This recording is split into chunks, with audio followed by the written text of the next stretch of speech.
Good morning friends. आज की video में हम लोग डिस्कस करेंगे मध्य प्रदेश के वन्य जीव अभयारण्य। ठीक, ये भी इम्पोर्टेंट पोर्शन रहता है हमारा जो है ये एमपी जीके का। तो एक एक करके आप लोगों को ध्यान देना है, सारी चीज़ें क्लियर हो जाएंगी। ठीक, सबसे पहले तो इससे रिलेटेड कुछ मेन पॉइंट हम लोग डिस्कस कर रहे हैं जो आपको याद रखना है और exam point of view important है। पहला तो सबसे छोटा जो है वो वन्य जीव अभयारण्य वो कौन सा है, तो आपको याद रखना है सबसे छोटा जो है वो राला मंडल है और ये है कहाँ पर, इंदौर में है। ठीक, सबसे छोटा। और सबसे बड़ा कहाँ पर है, तो नौरादेही जो कि कहाँ पर है, सागर में है ये। ठीक, तो 2 पॉइंट आपको ये याद रखना है। पहला, सबसे छोटा अभयारण्य कहाँ पर है एमपी का, राला मंडल के नाम से इंदौर में, और सबसे बड़ा नौरादेही है वो कहाँ पर है, सागर में। ठीक, और ये है करीबन 334 या 35 के आसपास है। ठीक, आपको ये इसमें याद रखना है, वर्ग किलोमीटर है ये। उसके बाद मध्य प्रदेश का रेप्टाइल पार्क। तो रेप्टाइल पार्क जो है, पहले तो समझ लें आप इसको, रेप्टाइल पार्क क्या होता है। रेप्टाइल पार्क होता है जिसमें रेंगने वाले, कौन से, जिसमें रेंगने वाले जैसे सांप या उससे रिलेटेड और जो ज़मीन पर रेंगते हैं उनके लिए संरक्षण के लिए कुछ पार्क बना दिए हैं जिसको रेप्टाइल पार्क बोला जाता है, जो मध्य प्रदेश में कहाँ पर है, पन्ना में है। ठीक, तो ये याद रखना है आपको, पहला रेप्टाइल पार्क कहाँ पर है, पन्ना में है। ठीक, नेक्स्ट हम लोग बात कर रहे हैं यहाँ का जो एमपी है, एमपी का राजकीय पक्षी कौन सा है, तो राजकीय पक्षी दूधराज है। ठीक, जिसे हम लोग खरमोर भी बोलते हैं। तो एक नाम इसका खरमोर भी है, तो आपको ये खरमोर याद रखना है, दूधराज। ठीक, ये राजकीय पक्षी है हमारे एमपी का, राज्य का। और सबसे छोटा जो पक्षी है वो आपको याद रखना है, कौन है, ये कुलचुरी है। ये कुलचुरी रा है आखिरी में, कुलचुरी, तो आपको ये याद रखना है। सबसे ऊंचा जो पक्षी है वो कौन सा है, तो आपको सारस याद रखना है इसमें। ठीक, नेक्स्ट हम लोग बात कर रहे हैं जैव मंडल।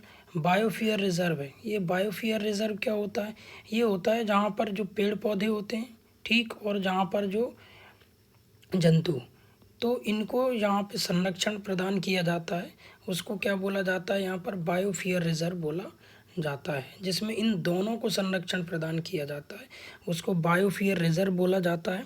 ठीक, तो ये हम एमपी की यदि बात करें तो बायोफियर रिजर्व जो है वो 3 जगह हैं। पहला तो ये है पचमढ़ी में, दूसरा है अमरकंटक में, और तीसरा है यहाँ पर पन्ना में। पचमढ़ी में 1999 में है, ये बना था 1999। उसके बाद 2005 में अमरकंटक में बना है, और पन्ना में 2011, ये 2011 है, 2011 में पन्ना में बना है, ये पन्ना छतरपुर जिले। ठीक, तो ये कॉम्बिनेशन है, यहाँ पर ये बना है। दूसरा ये अमरकंटक है, अमरकंटक में अनूपपुर तथा डिंडोरी जो ज़िला है उसके अंदर है ये। और पचमढ़ी में हम बात करें तो ये 3 जगह को मिलके बना हुआ है, 3 जगह में फैला हुआ है, होशंगाबाद, बैतूल और छिंदवाड़ा। तो आपको ये याद रखना है, बड़े इंपॉर्टेंट पॉइंट हैं ये। ठीक, वन्य जीव अभ्यारण्य से रिलेटेड इसमें याद रखना डियर फ्रेंड्स, मेन जो इम्पोर्टेंट पॉइंट हैं बस वो ही हम लोगों ने यहाँ पर डिस्कस किए हैं। इसमें इस पूरी वीडियो में बहुत सारे वर्ड यूज़ किए हैं, नाम यूज़ किए हैं जो आपके लिए काम के हैं। आपको पूरी बुक पढ़ने की ज़रूरत नहीं है, बस आप ये वीडियो देख लें जिससे आपको मेन चीज़ें फटाफट क्लियर हो जाएंगी। ठीक, नेक्स्ट हम लोग इसमें बात कर रहे हैं आगे वन्य जीव अभ्यारण्य के अलावा कुछ पॉइंट और डिस्कस कर रहे हैं। वो पॉइंट क्या है, सबसे पहला मध्य प्रदेश इको बोर्ड का गठन किया गया था। तो आपको ये इको बोर्ड याद रखना है, वो कब हुआ है, तो ये जुलाई 2005 में हुआ है। तो ये 2005 आपको इसमें याद रखना है। ठीक, उसके बाद 1995 में टाइगर रिजर्व, टाइगर जो है रिजर्व या टाइगर राज्य घोषित किया गया था। वो कब किया है, तो डेट आपको ईयर याद रखना है, 1995 में किया गया है। इको पर्यटन जो बोर्ड है वो कब बना, 2005 में बना है। टाइगर राज्य घोषित कब किया गया है, 1995 में। और हमारे जो एमपी है उसको टाइगर स्टेट का दर्जा कब दिया गया है, ये जुलाई में दिया गया है। और कौन सी जुलाई है, ये जुलाई 29 जुलाई 2019 को। ये भी बड़ा इम्पोर्टेंट पॉइंट है, आपको इस पॉइंट को याद रखना है। ठीक, टाइगर स्टेट कब बना है हमारा एमपी, 29 जुलाई 2019 में ये टाइगर स्टेट बना है। ठीक, और 1995 में इसको टाइगर राज्य घोषित किया था। टाइगर स्टेट का दर्जा इसको 29, ये एक एक वर्ड याद रखना है आपको, टाइगर राज्य कब बना है और टाइगर स्टेट का दर्जा कब दिया है, क्योंकि ये मेन पॉइंट पूछ लिए जाते हैं। या तो वो आपसे पूछेगा टाइगर राज्य या टाइगर स्टेट, ये नाम में कंफ्यूज करते हैं, तो आपको ये याद रखना है। नेक्स्ट हम लोग बात करें अंतर्राष्ट्रीय बाघ दिवस, तो ये बाघ दिवस आपको याद रखना है, वो कब मनाया जाता है, 29 जुलाई, ये जुलाई याद रख लेना, 29 जुलाई को ये बाघ दिवस यहाँ पर मनाया जाता है। उसके बाद कुछ पॉइंट और हैं, काले हिरण, काला हिरण, इसको एक नाम और भी है, कृष्ण मृग बोला जाता है। कभी इस नाम से ये आ जाए तो उसमें आपको कंफ्यूज नहीं होना है। कृष्ण जो मृग है उसके आवास के लिए या उसको संरक्षण देने के लिए शाजापुर जो है, शाजापुर ज़िले में इसको क्या किया गया था, एक सामुदायिक सर्वेक्षण क्षेत्र इसको घोषित कर दिया गया है, जिससे कि उसको संरक्षण दिया जा सके।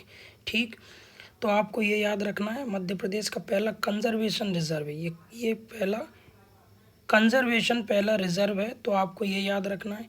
तो मध्य प्रदेश में जो कुल अभ्यारण्य है तो वो आपको याद रखना है, 31 कुल अभ्यारण्य है मध्य प्रदेश में। और राष्ट्रीय उद्यान एवं अभ्यारण्य, क्या बोला, राष्ट्रीय उद्यान और अभ्यारण्य को मिलाकर दोनों का जो कॉम्बिनेशन है क्षेत्र, तो वो क्षेत्र कितना है, 10.99 हज़ार वर्ग किलोमीटर जो है उसका क्षेत्र है। इसके अंदर उसमें आपको याद रखना है 9.12 जो है हज़ार किलोमीटर जो है वो यहाँ पर क्या है, वन क्षेत्र हैं। ये क्या है, ये वन क्षेत्र हैं। तो एक बार फिर से रिपीट कर रहे हैं, काला मृग जो है कृष्ण मृग आवास के लिए शाजापुर में यहाँ पर क्या किया गया था, पहला कंजर्वेशन रिजर्व बनाया गया है, सामुदायिक सर्वेक्षण क्षेत्र बनाया गया है। तो ये नाम याद रखना है आपको। ठीक, कंजर्वेशन रिजर्व रख लें आप, सामुदायिक सर्वेक्षण क्षेत्र याद रख लें। मध्य प्रदेश का जो कुल अभ्यारण्य है उसमें मध्य प्रदेश में 31 कुल अभ्यारण्य है, एवं इसमें राष्ट्रीय उद्यान एवं अभ्यारण्य का कुल क्षेत्र जो है वो क्षेत्र कितना है, 10.99। तो आपको ये याद रखना, ये भी बड़े काम का पॉइंट है। ठीक, नेक्स्ट हम लोग इसमें बात कर रहे हैं कुछ इम्पोर्टेंट अभ्यारण्य की, वो कौन कौन से हैं। तो सबसे पहला है यहाँ पर चंबल अभ्यारण्य। सर यहाँ पर क्या है, चंबल में घड़ियाल मिलते हैं और दूसरे कौन मिलते हैं, मगरमच्छ।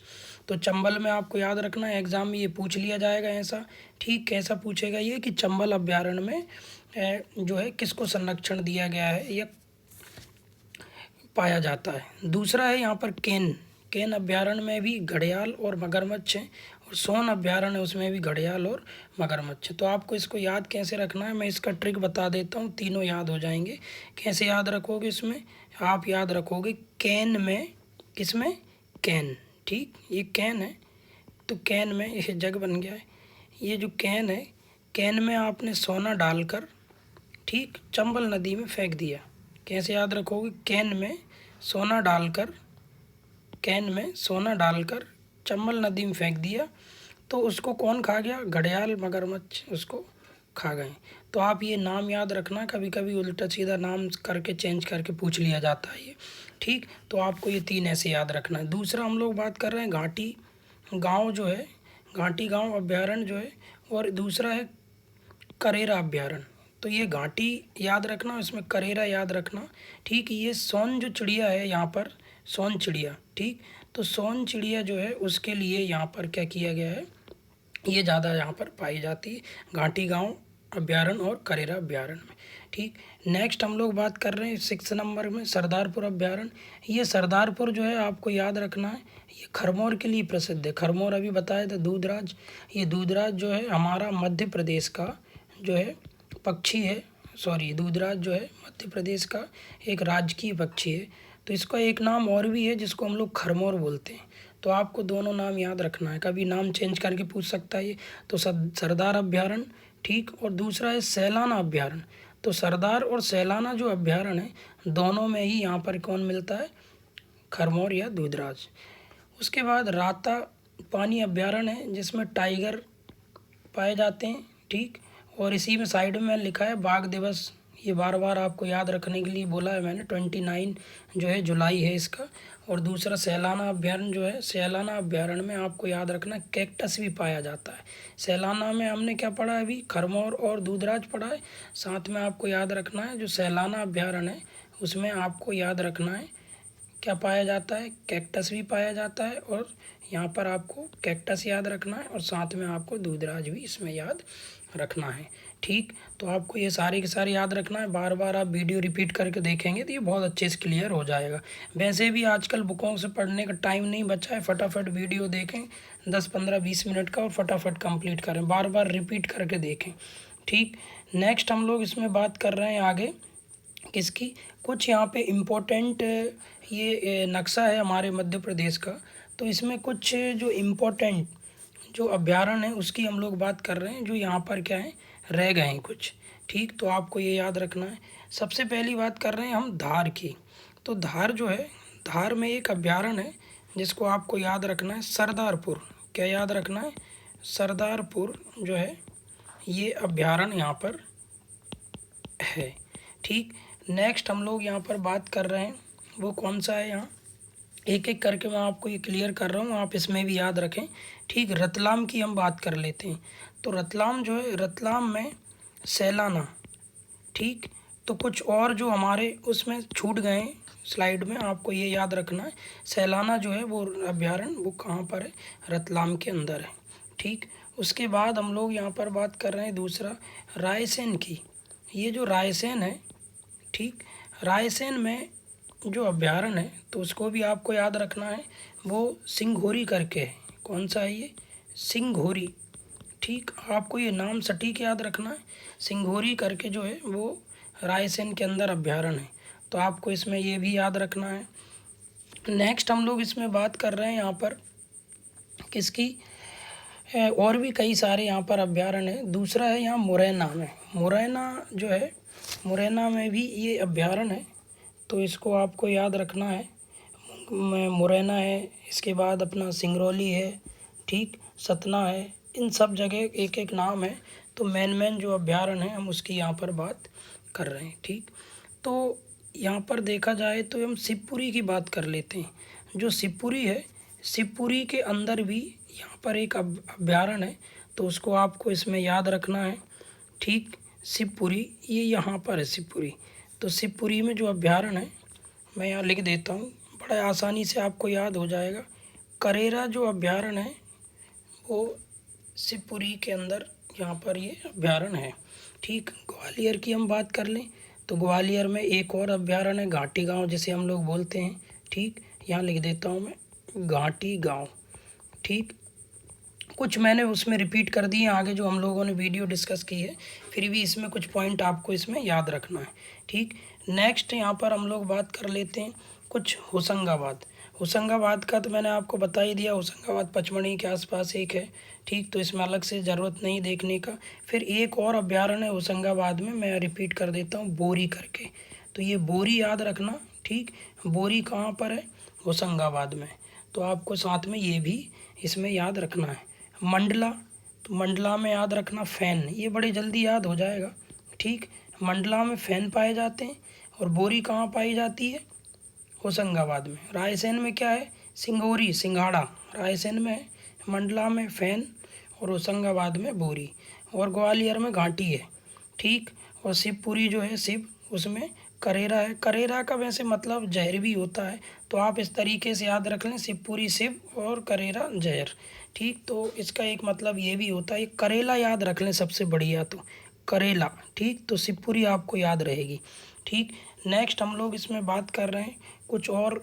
वैसे तो मेन जितने भी थे वो सारे पॉइंट हम लोगों ने यहाँ पर कर लिए हैं। ठीक, कुछ और डिस्कस कर लेते हैं। इसमें हम पन्ना की बात कर लेते हैं। ठीक, पन्ना जो है, पन्ना में भी गंगऊ करके है ये एक। ठीक, गंगऊ करके अभ्यारण्य है, ये भी बड़ी जल्दी याद हो जाएगा, आप याद करना। बोरी कहाँ पर है, होशंगाबाद में। फैन कहाँ पर है, मंडला में। मंडली याद रख लेना, मंडली फैन, मंडली फैन। ठीक, उसके बाद पन्ना में गंगऊ है। घाटी कहाँ पर है, ग्वालियर में। शिवपुरी में करेरा है। रतलाम जो है सैलाना है। और धार में जो है वो सरदार अभ्यारण्य। ये सरदारपुर बड़ा इम्पोर्टेंट है, आपको ये भी साथ में इसमें याद इसमें रखना है। ठीक, इसके बाद हम लोग कुछ और मेन इससे रिलेटेड जो अभ्यारण्य है उनकी हम लोग बात कर लेते हैं। इसमें बैतूल की बात कर लेते हैं। जो बैतूल है, बैतूल में आपको याद रखना है काली, क्या याद रखोगे, काली भीत। तो जो बैतूल है, बैतूल में काली भीत करके एक अभ्यारण्य है, तो आपको ये याद रखना है। तो मैं इसमें लिख देता हूँ बैतूल में कौन सा है, यहाँ लिख देता हूँ काली भीत। ठीक, तो काली भीत आपको इसमें याद रखना है। ये यहाँ पर एक अभ्यारण्य है। कहाँ पर है ये बैतूल के अंदर है। इसको आपको नहीं रखना है याद, इसी को याद रख लेना। ठीक, कुछ और हम लोग इसमें बात कर देते हैं यहाँ पर जो आपको याद रखना है। ठीक, जबलपुर की बात कर लेते हैं यार। जबलपुर जो है, जबलपुर में आपको याद रखना वीरांगना, क्या याद रखना है यहाँ पर, वीरांगना जो है दुर्गावती करके यहाँ पर। ठीक, वीरांगना दुर्गावती जो है करके यहाँ पर क्या है, एक अभ्यारण्य है। ठीक, तो मैन हमने काफ़ी वैसे अभ्यारण्य इसमें कर लिए हैं। इसके पहले भी वीडियो में डिस्कस कर चुका हूँ, तो आपको ये सब याद रखना है इसमें। ठीक, नेक्स्ट वीडियो में हम लोग आगे का जो टॉपिक है वो डिस्कस करेंगे। हमारा ये टारगेट है कि भाई हम लोग कंप्लीट कर दें पूरा MP GK। ठीक, ऐसे ही आप वीडियो देखो और बिना बुक के आपको कंप्लीट हो जाना चाहिए। बार बार वीडियो देखते रहो, रिवीजन भी यहीं पे होगा, सब कुछ होगा। ठीक, पर इसको सब्सक्राइब ज़रूर करें, आपसे रिक्वेस्ट है ये। ठीक, बाकी जो स्टूडेंट है जो तैयारी कर रहे हैं एग्ज़ाम्स की, उनको शेयर करें, डिस्कस करें आपस में एक दूसरे को। ठीक, और बेल आइकन दबा के रखें ताकि एक एक वीडियो जो है आपको इसकी मिलती रहे, क्योंकि टाइम कम रहता है कॉम्पिटिटिव एग्ज़ाम में। तो यही एक तरीका रहता है, आप फटाफट पढ़ें और आगे बढ़ें। ठीक, thank you so much friends, thank you very.